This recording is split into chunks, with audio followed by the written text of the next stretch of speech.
So the media is turning on a certain nameless person, backing JD after his huge courtroom win, asking things like, why is it guilty until proven innocent? What type of impact do false accusations have on someone's mental health? Yeah, this stuff, it doesn't just win cases. This is the kind of thing that changes society.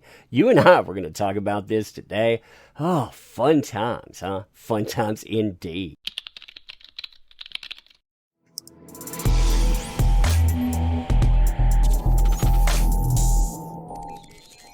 So hey there to all you fine folks on this fine day, by the way. I hope you are doing excellently. So if you truly want to see big wins for JD, victory after victory popping up, and you also want to see the tide turning when it comes to that nameless person, people talking about who that person is, the damage that they do, look no further than the media right now. I mean, sure, you have people still backing that nameless person. They always will. But for every person doing that, you seem to have things like this popping up now. Listen to this. Quote, the idea that those who speak up as victims must automatically be believed is damaging. Notice that there?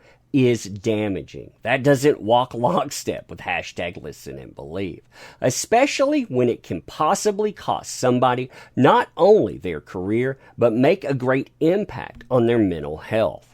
See, just a few short months ago, were you looking for a JD-centric article, meaning something that covered the case, talked about it from his point of view, you normally would come up with a big fat goose egg. It was either ride with that nameless person or get no search result at all. Then you had this decision come up. Props to the real Laura B for posting this stuff, by the way. Cannot say that enough. Listen to this. This changes everything. The court is not persuaded by defendant's argument that plaintiff had a full and fair opportunity to litigate the UK action. Defendant was not a party in the UK action and was not treated as one because she was not a named defendant. She was not subject to the same discovery rules applicable to named parties. AKA, JD didn't get a fair trial in the UK. And yeah, you've seen the evidence. You've seen what's come out. And even the shill sites like Deadline, the one that got the director of the Suicide Squad, also the director of Aquaman 2, to go on record backing that nameless person. Yeah, they're having a lot of trouble denying what's going on. And look at the qualifiers you see. Gratified, big win. Yeah. Positive information. And then you get to those that unapologetically ask the hard-hitting questions. The questions that even if they were being asked back when, they would not be found in search results. Yeah, this kind of stuff, it's not only a big win for JD, this is the kind of stuff that can change society if enough people see it. So look at this headline here. JD is still winning awards, and he should. The idea that those who speak up as victims must automatically be believed is damaging, especially when it can possibly cost someone not only their career, but make a great impact on their mental health. Now, you see who wrote this, you can see the publication, and when I'm talking about this, I have a mental health background, by the way. I agree with that 110%. These kind of moves, they don't just break people down, sometimes they will break people irreparably. They lead them to the most tragic events. Now, this article intrigued me because it started talking about international awards. It was talking about the San Sebastian Film Festival and also another film festival, the blowback they received, and how that it's not right. That deviates from what you normally see. That would have been buried in the search algorithm. You would have never found it at all. But yeah, it looks like a new day. Quote, international headlines were made recently when actor and legend JD was told that he would receive 2 major European film awards. In response, several women, by the way, it wasn't several women, it's the same person again and again, spun into several women, but several women spoke up criticizing the decision to honor the lifelong career of JD. It's not the right time to give him an award before we really know what happened, said this person. Again, the only person, but of course, they're spun into many people. However, I would argue it's the perfect time to honor JD. and here's why. Now, this article, it does something that you rarely ever see. It talks about where things started, but then it talks about where things have gone. Yeah, how things they have changed. So it goes back to May 2016. Talks about accusations, and it talks about the 15 months of marriage, the things that came out, and how people, they seem to relish the idea that this was costing JD everything. Rumors abounded that JD had possibly lost his beloved Pirates of the Caribbean role due to the bad press and allegations, and many social media users were quick to condemn JD and were almost seen to quote-unquote relish the discovery of this alleged dark side of the veteran actor.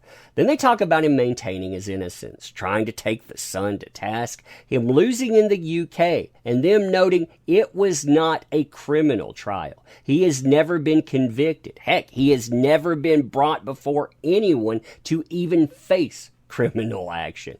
Despite this, as they say, he lost work there, and as so often is the case, it is often the mainstream press and social media narrators who govern the outcomes of these allegations before a judge or jury is even concerned. Then they bring up certain hashtag movements. They talk about the way that nameless person was labeled and how there was evidence that came out that really goes against what was said there. They talk about published audio, for example. Then they bring up this notion. Listen to this here. Now it is time for the media and social media movements to examine the damage caused by their input and to put under a microscope the idea of quote-unquote standing with victims before we even establish if a person is one. Then they start mic dropping on the media with a question that they never ask: what happened to innocent until proven guilty? And yeah, they hammer the point really well afterwards. Now, you've already seen that beginning statement about mental health and on. Look at this other part here, though. Anyone can lie or be motivated to lie. For example, reasons for lying: press, attention, money, revenge. And this is why it's important for the press to be unbiased in regards to reporting such allegations, and why we as a public must wait for a court of law to make the right determinations. To be accused is a scary place to be in if you are innocent. In this age of mainstream media and online reporting, it seems that now more than ever, it is vital that media take more responsibility in their reporting with efforts toward impartiality, and that they should be made accountable when they fail. That's right. They need to be taken to task. At best, at worst, they need to be torpedoed and beyond.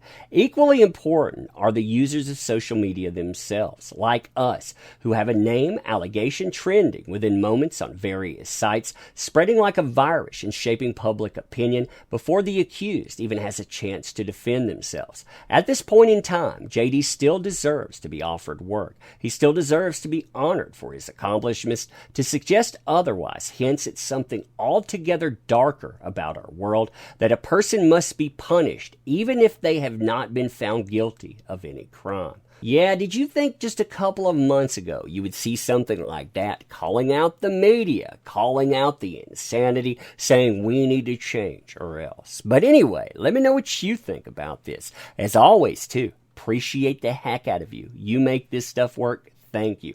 Want to help out the channel? We do not accept sponsorship. What we do, though, is make comic books. We're tired of the Warners. We're tired of these companies that tell us we don't matter. So what we do is we make our own thing. We have a sign-up sheet, link in the description. Check those out. You being here, though, that matters. So thank you. I appreciate you. And I'm going to end here with a see you soon. And again, thank you. I appreciate you.